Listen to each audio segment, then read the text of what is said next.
I know when the bomb exploded in a compartment, all the people in that compartment were actually plastered against the bulkheads, and I was told then that all they could do was remove that, put it in bags. They could never positively identify each one, but of course they knew how many were lost, so they'd count each bag as one of the lost people.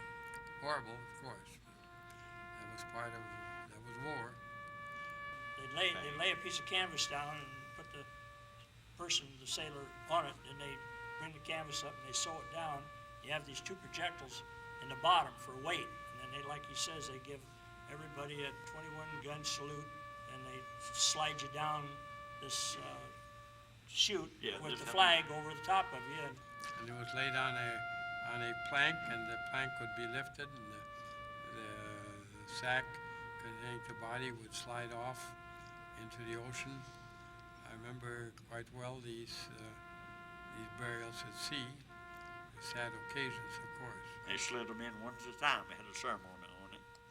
And then another little ship filled himself. Why he picked us to be pallbearers, I don't know. We buried the Jap. They just found part of that motor and part of his torso behind that motor, the Japanese pilot. And you know that the executive officer and the chaplain put that in a bag, and after everybody was off the topside about midnight, they took it up, sneaked it up topside, and they give it the last rites and put it over the side. The chaplain said a few words, and the commander, we wanted to swim over. It smelled so bad we couldn't understand it. And the commander said, no, we're going to have a service.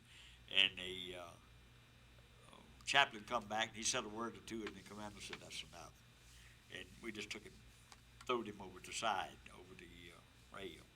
After I got transferred off the ship to the hospital ship, but the guys in the division, you know, what was left of that Jap pilot back there on the catapult, they collected his belongings, but anyhow, I got his pay book. They believe it's his pay book. It's about that big, you know, and a couple of yens or whatever the money was, you know, at that time. And they sent it to me while I was in the hospital. Guys went down to find souvenirs, and one of the guys in my division, our division, he was from Texas, a good big old guy. I wish I knew his name or some tales I'd like to tell on him. But anyway, he was wanting a gun, and he was the one who found it. But when he's digging to get it, he got a handful of guts. Made him sick. He had to come to top side, but they took a gun away from him. These fellas that had jumped over the fantail were on a Higgins boat coming back to be on our ship. And when we were up at Okinawa, they had come in on the Bremerton, which was another cruiser.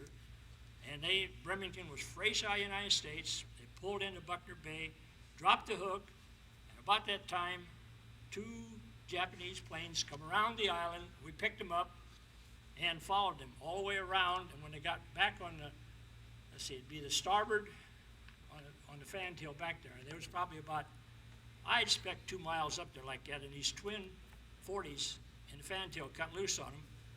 And the one plane started to dive on us, and the other one drove on the Bremerton. Well, the Bremerton never fired a shot.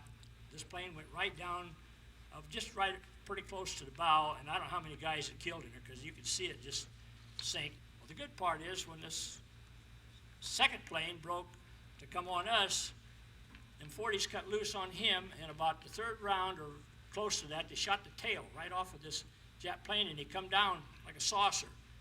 And there were still probably 25 or 30 bursts right up there where he was. But these fellows on this Higgins boat, they were really glad to get back on our ship, even all what they went through. I say the good Lord was with us. That's all I can